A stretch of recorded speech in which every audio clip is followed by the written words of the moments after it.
அருமை பெருமக்களே, அல்லாஹ்வுடைய அருள் கொண்டு சுபமுடைய தொழுகையை தொழுது முடித்துவிட்டு அமர்ந்திருக்கிறோம். அல்லாஹ் தபாரக் வ தஆலா இந்த உலகத்தை படைத்து இந்த உலகத்திலே நம்மை படைத்திருக்கிறான். நாம் இந்த உலகத்தில் வாழ்ந்து கொண்டிருக்கிறோம். நாம் வாழக்கூடிய உலகத்தில் அன்பிற்குரியவர்களே, எப்படி வாழ வேண்டும் என்றால், அதாவது ஒரு சில சங்கடங்களோடு இந்த உலகத்தில் வாழ வேண்டும். வாழ்க்கையே சங்கடமாகிவிடக்கூடாது. அதே நேரத்திலே அதிகமான சந்தோஷத்தோடு வாழ வேண்டுமே தவிர வாழ்க்கையை சந்தோஷமாகவும் ஆகிவிடக்கூடாது. அளவுக்கு மீறினால் அமிர்தமும் நஞ்சுன்னு நம்ம தமிழில் சொல்லுவாங்க. அதே மாதிரி தான் சந்தோஷமாக இருந்தாலும் நிரந்தரமாக இருக்கக்கூடாது, அது தப்புலே கொண்டு விட்டுவிடும். கவலையாக இருந்தாலும் நிரந்தரமாக இருக்கக்கூடாது, அதுவும் தப்புலே கொண்டு விட்டுவிடும். பெருமானார் ஸல்லல்லாஹு அலைஹி வஸல்லம் இடத்திலே கேட்டார்கள் சஹாபாக்கள், அதாவது உலகத்தில் வாழக்கூடிய மனிதனுக்கு எந்த நிலைமை வரக்கூடாதுன்னு கேட்டாங்க. நபிகள் நாயகம் ஸல்லல்லாஹு அலைஹி வஸல்லம் அவர்கள் சொன்னார்கள், ஹம்ஸத்து அசியா லா தஅதி லில் முஸ்லிமி வல் முஃமினி வல் முத்தகீன்டாங்க.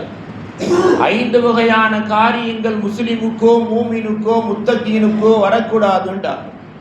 5 வகையான காரியங்கள் ஒரு முஸ்லிமுக்கோ ஒரு மூமினுக்கோ முத்தக்கிக்கோ வரக்கூடாதுன்றாங்க.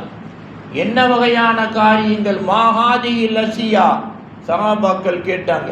அந்த 5 வகையான காரியங்கள் என்னன்னு கேட்டாங்க. நபிகள் நாயகம் ஸல்லல்லாஹு அலைஹி வஸல்லம் அவர்கள் சொன்னார்கள், முதலாவதாக சுருஅத்துல் மௌத், அவசர மௌத் இந்த உலகத்தில் வரவே கூடாது. வஃபுஜாஅத்துல் மௌத், திடீர் மௌத் இந்த உலகத்தில் வரவே கூடாது.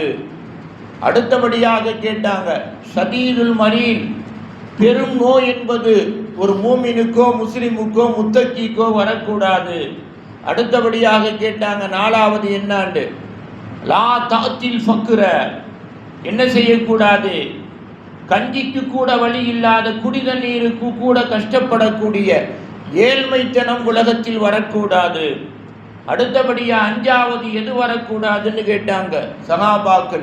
நபிகள் நாயகம் ஸல்லல்லாஹு அலைஹி வஸல்லம் சொன்னாங்க, லா தஅதி லா துக்தா அர்தல் உம்ர, அதாவது கைகால்கள் எல்லாம் விழுந்து போய், ஏன்னா முதுவெல்லாம் கூனி போய், ஒரு திகழால் தண்ணீர் மெட்டி குடிப்பதற்கு கூட வாய் திறக்க முடியாத சூழ்நிலையிலே அடுத்தவரை எதிர்பார்க்கக்கூடிய ஒரு நிலைமை, அறுதல் உம்ரு வரக்கூடாது. இந்த 5 காரியங்களும் வரக்கூடாது அப்படின்னு பெருமானார் ஸல்லல்லாஹு அலைஹி வஸல்லம் அவர்கள் சொன்னார்கள். சரி, இந்த 5 காரியங்களும் யாருக்கு வரும்னு கேட்டாங்க சஹாபாக்கள். இந்த 5 காரியங்களும் வரக்கூடாது. மூமினாக இருக்கக்கூடியவர், முஸ்லிமாக இருக்கக்கூடியவர், முத்தகியாக இருக்கக்கூடியவருக்கு இந்த 5 வகையான காரியமும் வரவே கூடாதுங்க. யாருக்கு வரும்னு சஹாபாக்கள் கேட்டாங்க. பெருமானார் ஸல்லல்லாஹு அலைஹி வஸல்லம் அவர்கள் சொன்னார்கள், அதாவது இது யாருக்கு வரும் தெரியுமா? காஃபிருக்கு வரும், முனாஃபிக்குக்கு வரும், அதாவது அடுத்தபடியாக முஷ்ரிக்குக்கு வரும்.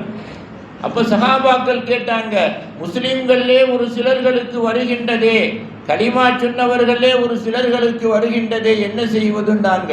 நபிகள் நாயகம் ஸல்லல்லாஹு அலைஹி வஸல்லம் அவர்கள் சொன்னார்கள், யாருடைய கலிமா நாவிலே இருக்குகிறதோ அவர்கள் பேருக்கு தான் முஸ்லீம், அவங்க முஸ்லீம் இல்லை. யாருடைய கலிமா நாவிலே இருக்குகிறதோ அவர்கள் பேருக்கு தான் முஸ்லீம், அவங்க உண்மையான முஸ்லீம் அல்ல. யாருடைய கலிமா உள்ளத்தில் போய் குடிகொண்டு விட்டதோ அவர்கள் மூமினாக மாறி விடுவார்கள். யாருடைய கலிமா உள்ளத்திலே குடிகொண்டு உறுப்புகளின் மூலமாக செயலாற்ற ஆரம்பித்து விட்டார்களோ அவர்கள் முத்தக்கியாக மாறி விடுவார்கள். முத்தக்கிக்கு இப்படியா கொண்ட சோதனை வரவே வராது. மூமினாக இருக்கக்கூடியவருக்கு இப்படியா கொண்ட சோதனை வரவே வராது. நாம் கியாவாஸ்தே முஸ்லிமாக இருக்கக்கூடியவருக்கு வரத்தான் செய்யும். அவர் ஏனென்றால் என்ன, அவர் முஸ்லிமே அல்ல, பேருக்கு முஸ்லிம். அதாவது ரசூல் ஸல்லல்லாஹு அலைஹி வஸல்லம் கேட்டாங்க, தொழுகையை வேண்டுமென்று விடக்கூடியவர் யாருன்னு கேட்டாங்க. மன் தரக்க ஸலாத்த முத்தஅம்மிதன், வேணுமென்றே ஒருவர் தொழுகையை விடுகின்றார், அவர் யாருன்னு கேட்டாங்க ஸல்லல்லாஹு அலைஹி வஸல்லத்திடத்துல. ஸல்லல்லாஹு அலைஹி வஸல்லம் சொன்னாங்க, வஹுவ காஃபிருன்றாங்க, அவருக்கும் இஸ்லாத்துக்கும் சம்பந்தம் இல்லைன்றாங்க. அவருக்கும் இஸ்லாத்துக்கும் சம்பந்தம் இல்லை. எந்த நிலையிலே கூட தொழுக வேண்டும், எந்த நிலையிலே கூட தொழுக வேண்டும், சக்கராத்துடைய நிலை வருகின்ற பொழுது கூட தொழுக வேண்டும். அதாவது உமர் ரலியல்லாஹு தஆலா அவர்கள் குத்தப்பட்டு கீழே கிடக்குகிறாங்க, மயக்கத்தில் கிடந்து முழிக்கிறாங்க. அதாவது முழித்த உடனே ஒருத்தர் வந்து நிற்கிறாரு, நின்றார். அவருடைய கையில் என்ன செய்கின்றது? லுங்கி, கெண்டக்கால் கீழ் இறங்கி இருக்குகிறது. உமர் ரலியல்லாஹு சொன்னாங்க, இர்ஃபஉ இஸாரக்கண்டாங்க, உங்களுடைய கைலியை உயர்த்துங்கள். இர்ஃபஉ இஸாரக்க, உங்களுடைய கைலியை உயர்த்துங்கள். எதை விட்டு? உங்களுடைய கரண்டை காலுக்கு மேல் உயர்த்துங்கள், கீழே இருக்குகிறது. இது இருக்கக்கூடியவருக்கு என்ன இருக்கும் தெரியுமா? பெருமை என்பது கட்டாயம் இருந்தே தீரும். பெருமை என்பது யாருக்குரியது? அல்லாஹ்வுக்குரியது. அப்படியே குத்துயிராக கிடக்குகிற பொழுது கூட என்ன செஞ்சாங்க? மார்க்கத்தை உமர் ரலியல்லாஹு தஆலா அன்ஹு சொன்னாங்க. அன்பிற்குரியவர்களே, ஆகையினால் இந்த 5 காரியம் யாருக்கு வராது? உண்மையான மூமினுக்கு, முத்தகிக்கு வராது. உண்மையான முஸ்லிமாக வாழக்கூடியவருக்கு வராது. நம்ம நேற்று சொன்ன அன்பிற்குரியவர்களை என்ன சொன்னோம்? 2 அல்லாஹ் உலகத்தில் மனிதனோடு இறக்கினான். ஒன்று முசிபத்து, 2வது அதாபு. முசிபத்து யாருக்கு வரும்? நன்றாக எண்ணி பாருங்கள். நம்ம நேற்று அழகா சொன்னோம், முசிபத்து யாருக்கு வரும்? அதாவது அதாவது சின்ன சின்ன பாவத்தை யார் செய்கிறார்களோ அவர்களுக்கு தான் முசிபத்து வரும். வேணுமென்று அல்லாஹ் யாரையுமே என்ன செய்ய மாட்டான்? முசிபத்தை கொடுத்து சோதிக்க மாட்டான். நீங்க கேட்கலாம், நபிமார்கள் சோதிக்கப்பட்டாங்களே, ரசூல்மார்கள் சோதிக்கப்பட்டாங்களே, இன்னைக்கும் கூட வலிமார்கள் சோதிக்கப்படுகிறாங்களே. அது முசிபத்து அல்ல, அது சொல்லப்பட்டு விடும். சோதனைக்கு முன்னால் சொல்லப்பட்டு விடும். எப்படி சொல்லப்பட்டு விடும்? கனவிலே சொல்லப்பட்டு விடும், அல்லது அசரையின் மூலமாக சொல்லப்பட்டு விடும். உங்களுக்கு இந்த சோதனை வரப்போகிறது, என்ன செய்யுங்க நீங்க? இந்த சோதனை வருகின்ற பொழுது பொறுமை காருங்கள். இது அல்லாஹ்வின் புறத்தில் இருந்தா வருது. இது மனிதனால் கொடுக்கப்பட்டது அல்ல, உங்களுடைய பாவத்திற்கு பரிகாரமும் அல்ல அப்படின்னு சொல்லப்பட்டிருங்க. அது சோதனை அல்ல. சாதாரண நமக்கு வரக்கூடிய சோதனைக்கு அடிப்படை காரணம் என்ன? வலிமார்கள் அல்லாதவர்கள், நபிமார்கள் அல்லாதவர்கள், ரசூல்மார்கள் அல்லாதவர்களுக்கு வரக்கூடிய சோதனைக்கு அடிப்படை காரணம் என்ன? பாவம். ஆனால் அதில் முசிபத்து வறுமையானால் தப்பித்து எழுந்திருத்து விடலாம். அதே நேரத்தில் அதாபு யாருக்குங்க வரும்? யாருக்கு வரும்? அல்லாவை வாயளவில் வைத்திருக்கக்கூடியவர்களுக்கு அதாபு வரும். அல்லாவை மறுக்கக்கூடியவர்களுக்கு அதாபு வரும். அல்லாஹ் இல்லை என்று சொல்லக்கூடியவர்களுக்கு அதாபு வரும். ஆனால் அவர்களுக்கு இந்த உலகத்தில் எல்லா நேமத்துகளும் கொட்டி கொடுக்கப்பட்டிருக்கும். அதாபு இவர்களுக்கு வருங்க. அதே நேரத்தில் யாருக்கு அதாபு வருதோ அவர்களுக்கு எல்லா நேமத்துகளும் கொட்டி கொடுக்கப்பட்டிருக்கும். எப்படி கொட்டி கொடுக்கப்பட்டிருக்கும்? அதாபு வருவதற்கு முன்னால் நேமத்தவர்களுக்கு கொட்டி கொண்டே இருக்கும். அதாபு வருவதற்கு முன்னால் நேமத்தவர்களுக்கு கொட்டி கொண்டே இருக்கும். அவங்க என்ன நினைப்பாங்க தெரியுமா? இவ்வளவு நேமத்துகளை கொட்டி வைத்திருக்கிறோம், சுகமாக இருக்கலாம், சோகம் தேவையில்லை, சொந்தமாக இருக்கலாம், இரவை தேவையில்லை அப்படின்னு என்ன செய்வாங்க? ரொம்ப சந்தோஷமாக இருக்குகிற பொழுது அதாபு இறங்கும். இறங்கி என்ன செய்யும் தெரியுமா? எல்லாம் இருக்கும். இவர் மாத்திரம் உலகத்தை விட்டு மரணிப்பார். கலிமாவோடு மரணிப்பாரா? கலிமாவோடு மரணிக்க மாட்டார். கண்ணியமாக மரணிப்பாரா? அந்த மரணமும் கிடைக்காது. இழிவான மரணம் கிடைக்கும். மௌனமான மரணம் கிடைக்குமா? மஷ்ஹூரான, பிரபலியமான, கேவலமாக்கப்பட்ட மரணம் கிடைக்கும். பெருமானார் ஸல்லல்லாஹு அலைஹி வஸல்லம் 5 பேர்த்தை சொன்னாங்க. முதலாவது நபர் ஃபிரௌன். அவர் என்ன சொன்னார்? அல்லாஹ் இல்லைன்னு சொல்லல, நான் தான் பெரிய அல்லான்னு சொன்னார். என்ன ஆனார் தெரியுமா? அன்பிற்குரிய அருமை பெருமக்களே, என்ன ஆனார்? அவருடைய பெருமையே அவரை என்ன செய்யுது? மூசா அலைஹிஸ்ஸலாமுடைய கூட்டத்தாரையும் மூசாவையும் கடல் வழிவிட்டு கடலுக்கு நடுவிலே போய் என்ன செய்தார்கள்? அழிந்து போனார்கள். அவர் என்ன நினைச்சாரு? எல்லாம் கொட்டி கிடக்குகிறது, நிம்மதியாக இருக்கும். இரண்டாவதாக காரூன். அவர் பொருளாதாரத்துடைய அந்த கசானாவுடைய சாவியை சுமப்பதற்கு 70 ஒட்டகம் இருந்துச்சு.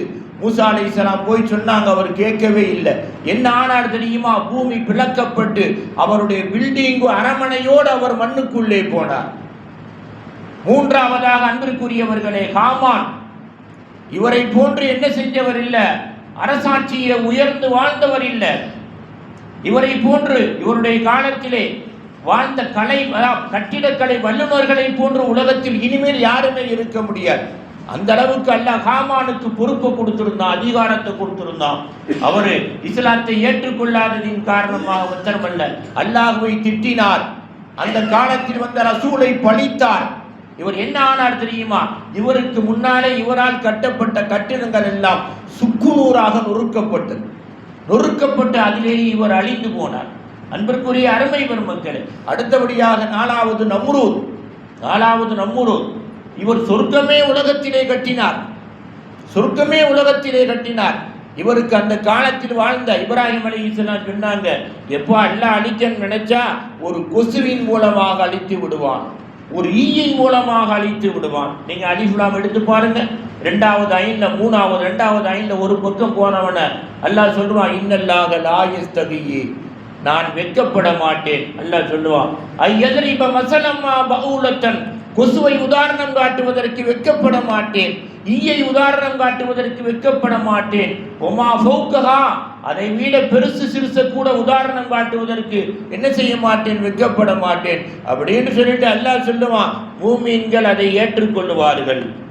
காஃபிர்கள் என்ன செய்வாங்க? மாதா அராதல்லா பிகாதா மசலா, அல்லாவுக்கு வேற பொருளே கிடைக்கலையா, உதாரணம் காட்ட கொசுவதையும் கிடைச்சா இதுதான் கிடைச்சா அப்படின்னு வேடிக்கை பாப்பா கேலி பண்ணுவார்கள் அப்படின்னு அல்லாஹ் சொல்றான். அது யாரை பத்தி தான் சொல்றான்? நுமூருதை பத்தி தான் சொல்றான். சொர்க்கம் கட்டி நுழைய எல்லாத்தையும் கூட்டி ஊர்வலம் நடத்த ஆரம்பித்தார். என்ன, அவருடைய சொர்க்க திறப்பு விழா பண்ணுவதற்கு கொஞ்ச நேரத்துக்கு முன்னால் அன்பிற்குரியவர்களே ஒரே ஒரு கொசு, ஒரே ஒரு ஈ மூக்குக்குள் போனது. மூக்குக்குள்ள போய் என்னாச்சு, மூளையில போய் உட்கார்ந்துருச்சு. என்னென்னலாம் சென்று பார்த்தார் அன்பிற்குரியவர்களை, முடிஞ்சிச்சா? எந்த சுவர்க்க வாசலை சந்தோஷமாக திறக்க நினைத்தாரோ அதே சுவர்க்க வாசலை திறந்து அதிலே விழுந்து செத்தார். இதே சரித்திரம், இதே அதாபு. அஞ்சாவதார் யாரு? அபூஜஹில். யாருடைய காலத்தில் உள்ளது? நபிகள் நாயகம் ஸல்லல்லாஹு அலைஹி வஸல்லம் காலத்திலே உள்ளவர். அவர் செய்த அட்டகாச அக்குருமோ என்ன ஒன்று, அவதான் பொறுக்க முடியாத அட்டகாச அக்குருமோ. கடைசியில எங்கே அழிக்கப்பட்டார் தெரியுமா? பத்ர் போர்க்களத்திலே அழிக்கப்பட்டார். பத்ர் போர்க்களத்தில் பச்சிலம் குழந்தைகள் 2 பேர், 7 வயசு குழந்தைகள், 10 வயசு குழந்தை, 2 பேர் போய் அவரை வெட்டி சாச்சாங்க. வந்துட்டார். ஒருத்தர் போய் என்ன செஞ்சாரு? குதிரையின் காலை வெட்டி என்ன செஞ்சாரு? அவர் அபூஜஹிலை கீழே விழுக வச்சாரு. ஒருத்தர் அண்ணன் விழுக வச்சாரு. தம்பி தன்னுடைய வாளால் அபூஜஹிலுடைய கழுத்தை வெட்டினார். கழுத்தை வெட்டி 2 பேரும் என்ன செஞ்சாங்க? புத்துயிரும் கொலையுறாக கிடக்குகிற பொழுது, அந்த ஒன்றை சொல்லி முடிக்கிறேன். இருக்கிற பொழுது அவர் சொன்னார், அபூஜஹில் ஒரு வார்த்தை சொன்னார். என்ன சொன்னார் தெரியுமா?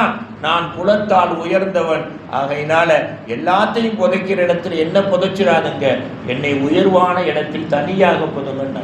அது சொல்ல முடிச்சாரு. கழுத்தை அறுத்தாங்க 2 பேரும், அண்ணனும் தம்பிங்க. என்ன செஞ்சாங்க? ஒரு கயிறுல கோர்த்து பெருமானார் ஸல்லல்லாஹு அலைஹி வஸல்லம் இடத்தில் இழுத்து வந்தார்கள். நீதானே யசுப்பு ரசூலுல்லாஹி ஸல்லல்லாஹு அலைஹி வஸல்லம் திட்டினவன் நீதானா பெருமானார் அழிக்கணும் நினைச்ச? உன்னுடைய நிலைமையை பார், உன் போன்றுதான் நபிகள் நாயகம் ஸல்லல்லாஹு அலைஹி வஸல்லத்தை யார் திட்ட நினைத்தாலும் அவருடைய நிலைமை இதுதான் அப்படின்னு இழுத்து வந்தார். இதாங்க அதாபு. ஃபித்னா வந்தால் என்ன செஞ்சிடும்? காப்பாற்றப்படும். ஃபித்னா யாரை காப்பாற்றும்? நல்லவர்களை காப்பாற்றும். அதே ஃபித்னா கெட்டவர்களுக்கு வந்தால் அதாபாக மாறுங்க. அந்த அதாபு வறுமையானால் உலகத்தில் என்ன செய்ய முடியாது? அதற்கு மேல் ஜீவிக்க முடியாது. அதற்கு மேல் என்ன செய்ய முடியாது? நம்ம வாழ முடியுமாண்டா? நம்ம வாழலாம் நினைச்சாலும் சரி, அல்லாஹ் வாழ விட மாட்டான், அழைச்சிருவான். ஆகையினால உலகத்தில் நம்மளை படைக்குகிற பொழுது ஆதமும் ஹவ்வாவையும் இறக்குகிற பொழுது இந்த 2ஐயும் இறக்கினான். ஃபித்னாவையும் அதாபையும் இறக்கினான். ஃபித்னா யாருக்கு வரும்? அன்பிற்குரியவர்களே, அதாவது பேருக்கு முஸ்லீமாக வாழக்கூடியவருக்கு ஃபித்னா வரும். மூமினுக்கு வராது, முத்தகிக்கு வராது. லேசு மாசம் வந்தாலும் என்ன செய்யணும்? அல்லாஹ் விலக்கி விட்டுருவான். அதே நேரத்தில் அதாபு யாருக்கு வரும்? அதாபு ஃபித்னாவும் சேர்ந்து யாருக்கு வரும்? அல்லாஹ்வை மறுக்கக்கூடியவனுக்கு, அல்லாஹ்வை மறக்கக்கூடியவனுக்கு, அல்லாஹ் இல்லை என்று சொல்லக்கூடியவனுக்கு. எப்போ வரும்? எல்லா நியமத்துகளையும் கொட்டி கொடுத்த பின்னால் அந்த நியமத்து இருக்கும், அது போயிடும். ஆகையினால் அன்பிற்குரிய அருமை பெருமக்களே, இந்த இரண்டுல இருந்து நம்ம என்ன செய்யணும்? நம்மளை காத்தோமையானால் நாமும் நல்லா இருப்போம், நம்மளுடைய சந்ததியும் நல்லா இருக்கும். அதைத்தான் அல்லாஹ் சொல்றான், உனக்கு ஒரு ஃபித்னா வருதுன்னா இதா சாபத்துக்கு முசீபத்தும் பிமா கசபத்து ஐதீக்கும், உனக்கு ஒரு சோதனை வருதுண்டா நீ செய்த பாவத்திற்கு பரிகாரம். ஏனென்றால் உன் தாயை விட 70 மடங்கு நான் அன்புள்ளவன். உன் தாய் நீ கஷ்டப்படுவதை விரும்ப மாட்டாள், அதை விட நான் நீ கஷ்டப்படுவதை விரும்புவதே கிடையாது அல்லாஹ் சொல்றான். இந்த வழியிலே வாழ்ந்தவர்கள் எல்லாம் என்ன, உலகத்தை விட்டு அவர்கள் மறைந்தாலும் அவருடைய பெயர் மறக்காமல் இருக்குகிறது. அதே வழியிலே நாமும் வாழ்ந்தால் இன்ஷா அல்லாஹ் இந்த நாள் அல்ல, நம் வாழ்வில் சந்திக்கும் ஒவ்வொரு நாளும் நல்ல நாள், திருநாளாக இருக்கும் என்பதிலே சந்தேகம் இல்லை. அந்த நல்ல பாக்கியத்தை அல்லாஹ் உங்களுக்கும் எனக்கும் இந்நாள் அல்ல என்னாலும் நிரந்தரமாக தந்து அருள் புரிவானாக. வாஹிர தஅவானா அனில் ஹம்துலில்லாஹி ரப்பில் ஆலமீன். அல்லாஹும்ம ரப்பனா ஆத்தினா ஃபித் துன்யா ஹஸனா வ ஃபில் ஆகிரத்தி ஹஸனா வ கினா அஸாபன் நார். அல்லாஹும்ம ரப்பிர்ஹம்ஹுமா கமா ரப்பவுனா சிகாரா வ ஸல்லி அலன் நபி சய்யிதினா வ நபீனா மௌலானா முஹம்மதின் وعلى آله وصحبه أجمعين والحمد لله رب العالمين. صلى الله على محمد صلى الله عليه وسلم. صلى الله على محمد صلى الله عليه وسلم. صلى الله على محمد. يا رب صل عليه وسلم. السلام عليكم ورحمة الله.